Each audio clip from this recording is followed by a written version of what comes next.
మన రక్షకుడైన యేసుక్రీస్తు నామములో అందరికీ వందనాలండి. ఈరోజు దేవుని మాటలు లూకా సువార్త 22 అధ్యాయము 46 వచనము. మీరెందుకు నిద్రించుచున్నారు? శోధనలో ప్రవేశించకుండానట్లు లేచి ప్రార్థన చేయుడని వారితో చెప్పెను. ప్రియమైన దేవుని బిడ్డలారా, ప్రార్థనకు దేవుడు ఎంత ఇంపార్టెంట్ ఇచ్చాడో చూడండి.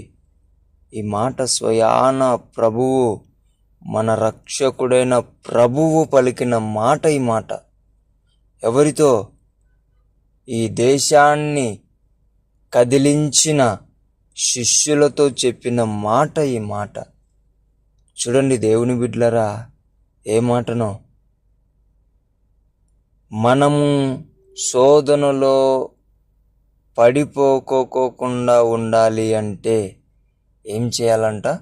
ప్రార్థన చేయాలంట. ప్రార్థన చేయకుంటే మనము ఎక్కడ పడిపోతాం? శోధనలలో నిలబడలేక పడిపోతాం. దేవుని బిడ్డలారా, ప్రార్థన లేకుంటే మన జీవితంలో శ్వాస లేని రోజు.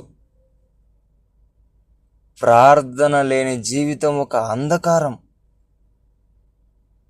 దేవుని బిడ్డలారా, ఒకరోజు బాగుంటుంది, వారం బాగుంటుంది, నెల, 2 నెలలు, ఇలాగా ఆ ప్రార్థన లేని జీవితం ఏం చేస్తుందంటే చివరికి మరణానికి, అంధకారంలోకి మనల్ని నెట్టేస్తుంది. దేవుని బిడ్డలారా, అందుకే జాగ్రత్త పడండి.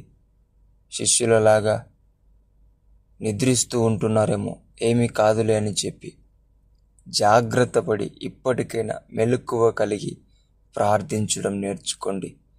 ప్రార్థన చెయ్యడము ప్రారంభించండి. శోధనలను జయించడము ప్రారంభించండి. ప్రార్థించి జీవితాలను కాపాడుకోవాలని దేవుని పేట మనవి చేసుకుంటున్నాను. దేవుడి మాటలను దీవించునుగాక. ప్రార్థిద్దాం. యేసయ్యా, మీకు వందనాలు నాయనా. ఎన్ని రోజులు ప్రభువా ప్రార్థించుకోకుండా నిద్రించేవారిగా ఉంటున్నాము నాయన. మమ్మలను క్షమించి అలాగున కాకుండా శోధనలో పడిపోయేవారిగా మేము ఉండకోకుండా శోధనను జయించేవారిగా, నిత్యము మెలకువ కలిగి ప్రార్థించేవారిగా ఉండులాగున మమ్మలను లేవనెత్తమని, తిరిగి మా జీవితాలను నీలో కట్టమని యేసు నామములో ప్రార్థిస్తున్నాం తండ్రి. ఆమెన్.